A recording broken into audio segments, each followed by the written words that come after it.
U.S.-China resume trade talks in Madrid. U.S. and Chinese officials continued trade talks on September 14th in a meeting at the Palacio de Santa Cruz in Madrid. On the agenda are the new tariffs the administration wants to levy on the Chinese communist regime over its purchase of sanctioned Russian oil, the looming deadline for Chinese company ByteDance to divest itself of TikTok, and Chinese money laundering.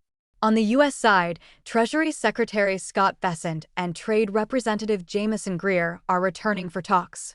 Chinese Vice Premier He Lifeng and Ministry of Commerce official Li Chenggang are representing Beijing's interests. Chinese imports currently face an average tariff of 52%, with various sectors and products receiving exemptions. Spanish Foreign Minister José Manuel Alvarez publicly greeted the two delegations before the start of talks. Spain has come under U.S. criticism recently, as the peninsula nation announced it would limit access to Spanish ports and airspace by planes carrying weapons for Israel, which may limit U.S. access in the region. President Donald Trump also criticized Spain for not reaching the 5% defense spending goal he set for NATO members. Meanwhile, the Spanish Prime Minister has traveled to China 3 times in the past 3 years and ignored calls to tighten European access to Chinese electric vehicles. Russia looms large.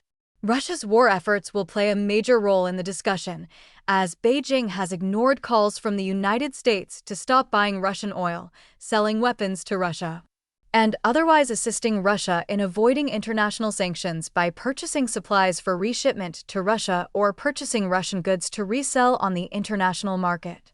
The Treasury Department has said it will demand that the Chinese regime stop its illegal technology shipments to Russia. Bessent and Greer recently held a video conference with G7 nations, calling on them to impose meaningful tariffs on China and India over the purchase of Russian oil. Only with a unified effort that cuts off the revenues funding Putin's war machine at the source will we be able to apply sufficient economic pressure to end the senseless killing, Bessent and Greer said in a statement on September 12. On September 13th, Trump said on social media that he would impose major sanctions on Russia if NATO countries could agree to also stop buying Russian oil. "Anyway, I am ready to go when you are," he wrote. "Just say when." TikTok. Both sides have said that the question of TikTok's future is also on the agenda. After President Joe Biden signed the TikTok divestiture ban law, the firm's Chinese parent company was given until January 19th, the last day of Biden's term, to divest itself of the popular social media app. A court granted a delay, given that Trump was assuming office the day after the deadline. Since then, Trump has extended the divestiture deadline several times. In June, he signed another executive order to keep TikTok up and running. The president has expressed confidence in securing an American buyer for the app. However, TikTok's parent company, ByteDance, previously said the Chinese regime would not allow it to sell. "We probably have to get China approval." "I think we'll get it," Trump told reporters on Air Force One as he traveled back from the G7 summit in Canada in June. "I think she will ultimately approve it." TikTok came under the scrutiny of federal regulators because of the massive volume of data it collects on Americans, which, under Chinese national security laws, it must make accessible to Chinese authorities without disclosure. Fourth round in Europe. This is the 4th time this year the parties have met in the attempt to reach a trade agreement. In July, the parties met in Stockholm, where Bessent said both parties presented tough terms but expressed optimism for a deal.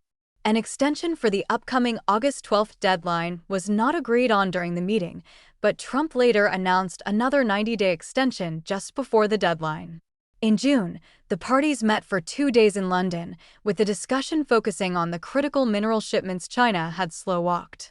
In May, U.S. and Chinese trade officials spoke by phone but gave few specifics.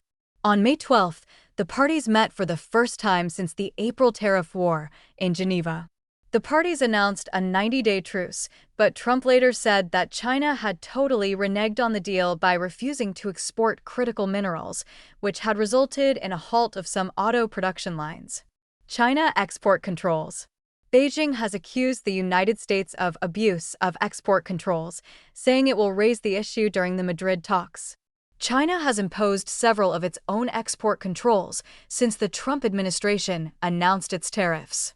Days ahead of the talks, Beijing opened an anti-discrimination investigation into U.S. trade policy. This came after the communist regime revised its foreign trade law, which codifies and supplies a rationale for such trade actions as its earlier blockage of critical mineral exports and its trade bans on entities it deems a threat to its security. The Chinese regime has also opened an anti-dumping investigation regarding U.S. computer chips as it seeks to reduce its dependency on U.S. chips in its supply chain. The United States is making it harder for China to obtain technologies to develop its chip industry, tightening export controls across the supply chain. Reuters contributed to this report.